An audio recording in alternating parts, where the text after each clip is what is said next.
Einstein once said, everybody's a genius, but if you judge a fish by its ability to climb a tree, it will live its whole life believing that it is stupid. Ladies and gentlemen of the jury, today on trial we have modern day schooling. Glad you could come. Not only does he make fish climb trees, but also makes them climb down and do a 10-mile run. Tell me, school, are you proud of the things you've done?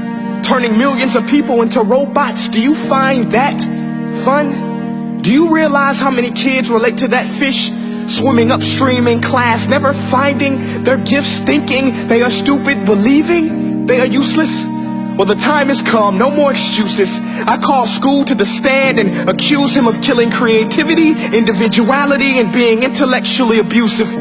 He's an ancient institution that has outlived his usage. So, Your Honor, this concludes my opening statement, and if I may present the evidence of my case, I will prove it. Proceed. Exhibit A. Here's a modern day phone. Recognize it? Here's a phone from 150 years ago. Big difference, right? Stay with me. Here's a car from today, and here's a car from 150 years ago. Big difference, right? Well, get this. Here's a classroom of today, and here's a class we used 150 years ago. Now ain't that a shame? In literally more than a century, nothing has changed. Yet you claim to prepare students for the future? But with evidence like that, I must ask, do you prepare students for the future or the past? I did a background check on you and let the record show that you were made to train people to work in factories, which explains why you put students in straight rows, nice and neat, tell them sit still, raise your hand if you want to speak, give them a short break to eat, and for 8 hours a day tell them what to think. Oh, and make them compete to get an A letter which determines product quality, hence grade A of meat. I get it. Back then, times were different. We all have a past. I myself am no Gandhi. But today, we don't need to make robot zombies. The world has progressed. And now we need people who think creatively, innovatively, critically, independently, with the ability to connect. See, every scientist will tell you that no two brains are the same. And every parent with 2 or more children will confirm that claim. So please explain why you treat students like cookie cutter frames or snapback hats, giving them this one-size-fits-all crap. Watch your language. Sorry, Your Honor, but if a doctor prescribed the exact same medicine to all of his patients, the results will be tragic. So many people would get sick, yet when it comes to school, this is exactly what happens, this educational malpractice, where one teacher stands in front of 20 kids, each one having different strengths, different needs, different gifts, different dreams, and you teach the same thing the same way? That's horrific. Ladies and gentlemen, the defendant should not be acquitted. This may be one of the worst criminal offenses ever to be committed. And let's mention the way you treat your employees. Objection. Overruled. I want to hear this. It's a shame. I mean, teachers have the most important job on the planet, yet they're underpaid? No wonder so many students are short-changed. Let's be honest.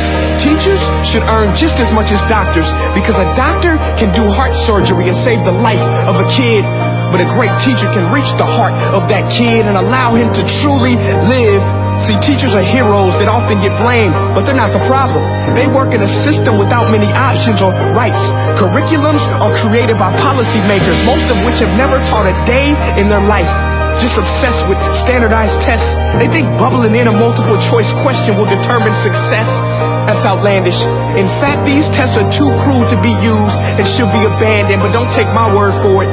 Take Frederick J. Kelly, the man who invented standardized testing, who said, and I quote, "These tests are too cruel to be used and should be abandoned." Ladies and gentlemen of the jury, if we continue down this road, the results will be lethal.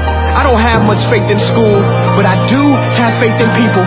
And if we can customize healthcare, cars, and Facebook pages, then it is our duty to do the same for education, to upgrade it, change it, do away with school spirit, because that's useless. Unless we're working to bring the spirit out of each and every student, that should be our task. No more Common Core. Instead, let's reach the core of every heart in every class. Sure, math is important, but no more than art or dance. Let's give every gift an equal chance. I know this sounds like a dream, but countries like Finland are doing impressive things. They have shorter school days, teachers make a decent wage, homework is non-existent, and they focus on collaboration instead of competition. But here's the kicker, boys and girls. Their educational system outperforms every other country in the world. Other places like Singapore are succeeding rapidly. Schools like Montessori, programs like Khan Academy. There is no single solution, but let's get moving. Because while students may be 20% of our population, they are 100% of our future. So let's attend to their dreams, and there's no telling what we can achieve. This is a world in which I believe, a world where fish are no longer forced to climb trees. I'll rest my case.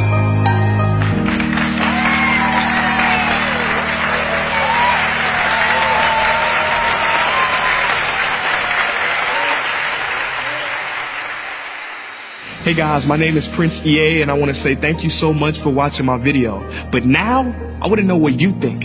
How can we together create a more efficient, effective, and just better future of learning? I want you to visit nestday.com/preorderthefuture and share your thoughts and ideas on the topic. Peace.